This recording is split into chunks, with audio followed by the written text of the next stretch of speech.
Hello friends, मैं हूं Pankaj Panjwani and आज हम दो नंबर्स का स्वैपिंग करेंगे विदाउट यूजिंग थर्ड वेरिएबल। इससे पहले वाले एग्जांपल में हमने स्वैपिंग किया था बट वहां पे हमने थर्ड वेरिएबल का यूज़ किया था। इस बार हमें थर्ड वेरिएबल का यूज़ नहीं करना है। ठीक है, तो थर्ड वेरिएबल हमारा एक टेम्परेरी वेरिएबल होता था जहाँ पे हम किसी एक वेरिएबल की वैल्यू टेम्परेरीली स्टोर कर लेते थे, क्योंकि अगर नहीं करते थे तो वैल्यू लॉस हो जाती थी। ठीक है, बट यहाँ पे हमें ऐसा नहीं करना है। तो सबसे पहले तो हमें दो नंबर लेना है। तो मैंने दो नंबर लेने के लिए यहाँ पे यूज़र को इनपुट के थ्रू मैसेज दे दिया, एंटर फर्स्ट नंबर।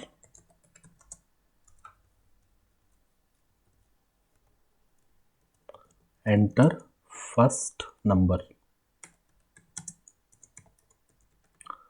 ठीक है, तो इस मैसेज को देख के यूज़र एक नंबर एंटर करेगा, उसको इंटीजर में कन्वर्ट करके हमने ए के अंदर रख लिया।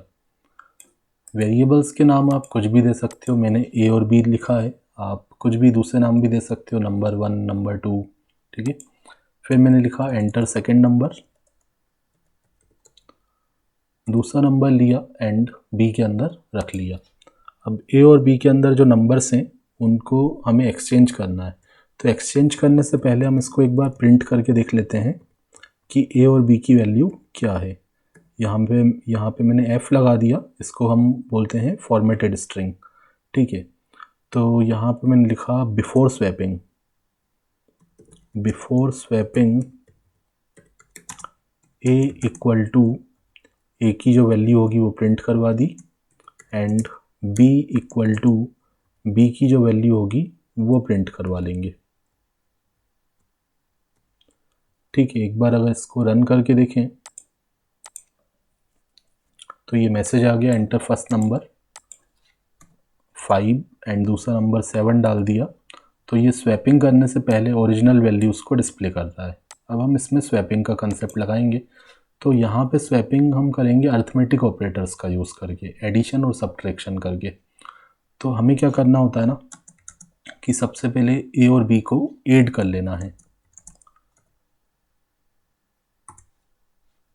ठीक है, ए और बी को आप ऐड कर लोगे, जैसे ए में 5 है, बी में 7 है, तो 5 + 7 कितना हो जाएगा, 12 हो जाएगा। ए के अंदर 12 चले जाएगा। उसके बाद देखो ए के अंदर क्या आ गया, 12 आ गया। अब हमें 12 को, अब 12 क्या एक बड़ी वैल्यू आ चुकी है, इन दोनों को ऐड करके आई है ना। तो अगर मैं 12 को तोड़ सकता हूँ ना दो हिस्सों में, 12 कैसे बना है, मतलब ए में जो 12 है वो किसको जोड़ के बना है, 5 और 7 को जोड़ के बना है।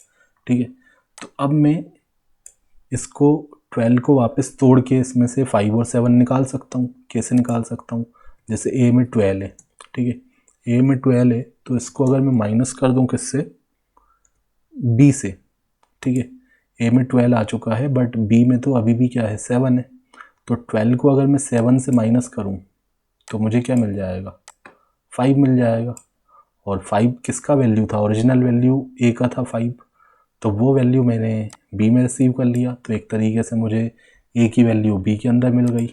अब यही तरीका हम यहाँ पे भी कर लेंगे, बी के अंदर तो सही डेटा हमें मिल गया।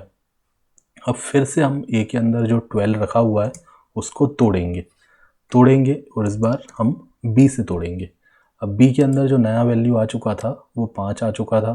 कैसे आया था मैं बता देता हूँ यहाँ पे।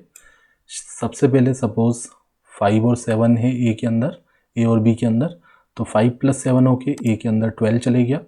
फिर मैंने 12 को माइनस किया बी के साथ, बी में पहले 7 था, तो 12 - 7 होके 5 आया, बी के अंदर 5 चले गया। ए के अंदर अभी भी 12 रखा हुआ है, तो 12 माइनस बी करेंगे, बी में नया डेटा क्या आ चुका है, 5 आ चुका है। तो 12 - 5 करोगे तो 7 आ जाएगा, ए में 7 चले गया, मतलब बी का वैल्यू ए में आ गया और ए का वैल्यू बी में चले गया। ठीक है, आपको अगर इतना ज़्यादा लॉजिक्स नहीं आपके लग पा रहे हैं तो आप इसको थोड़ा सा याद रख सकते हो। जैसे पहली बार हमें एडिशन करना है, 2 बार हमें सब्ट्रैक्शन करना है, और यहाँ पे आएगा ए बी ए। ठीक है, वैसे तो मैंने आपको समझाया कि पहले हमने क्या कर दिया, जोड़ दिया, फिर हम उसको तोड़ेंगे। ठीक है, इस तरीके से तोड़ेंगे कि वैल्यूज एक्सचेंज हो जाएंगी। ठीक है, तो ये हमने इस तरीके से तोड़ दिया। ओके, तो अब हम इसको प्रिंट करवाते हैं।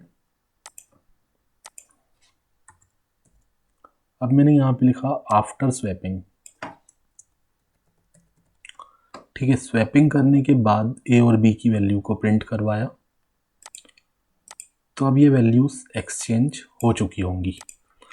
आप यहाँ पे देखोगे, सपोज़ मैंने 5 एंटर किया, 7 एंटर किया, तो आप देखो स्वैपिंग करने से पहले क्या था, 5 और 7 था, एंड आफ्टर स्वैपिंग क्या हो गया, 7 और 5 हो गया। तो वैल्यूज़ यहाँ पे एक्सचेंज हो चुकी हैं।